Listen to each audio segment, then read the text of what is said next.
بسم الله الرحمن الرحيم. يا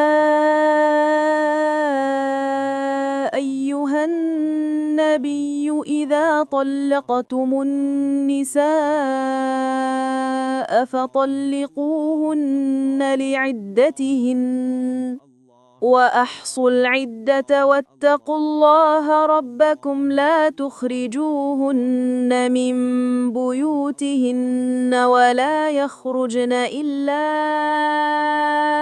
أن يأتين بفاحشة مبينة وتلك حدود الله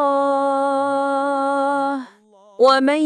يتعد حدود الله فقد ظلم نفسه لا تدري لعل الله يحدث بعد ذلك أمرا فإذا بلغن أجلهن فأمسكوهن بمعروف أو فارقوهن بمعروف وأشهدوا ذوي عدل منكم وأقيموا الشهادة لله ذلكم يوعظ به من كان يؤمن بالله واليوم الآخر ومن يتق الله يجعل له مخرجا ويرزقه من حيث لا يحتسب ومن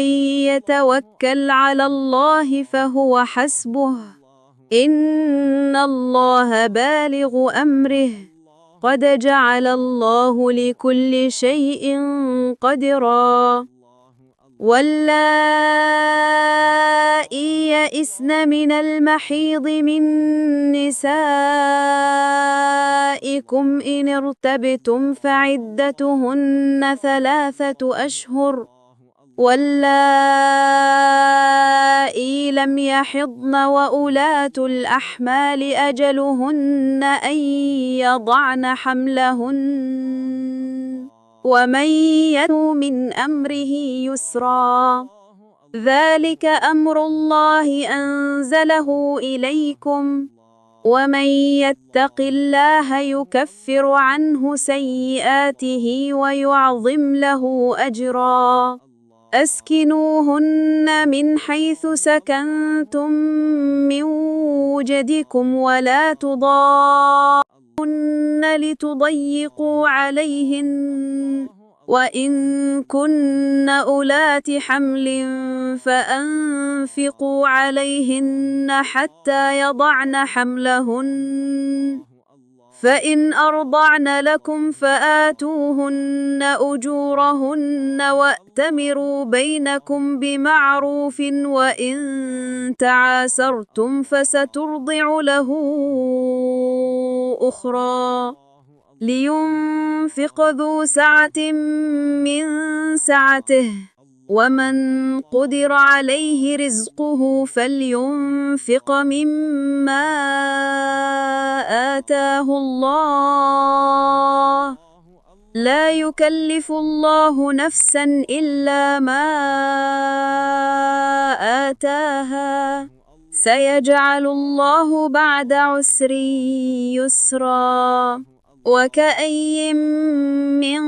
قرية عتت عن أمر ربها ورسله فحاسبناها حسابا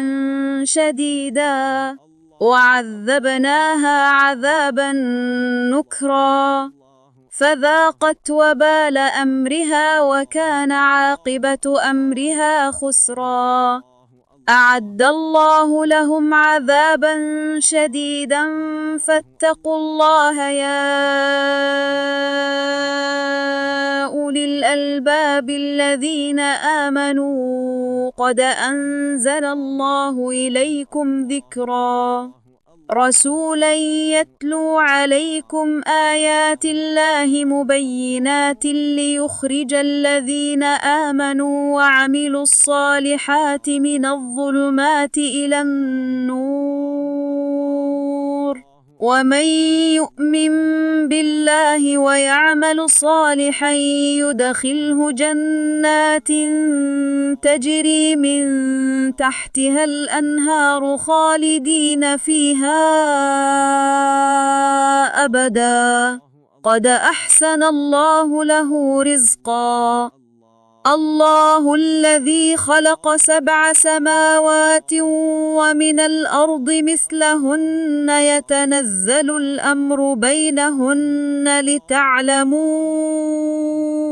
أن الله على كل شيء قدير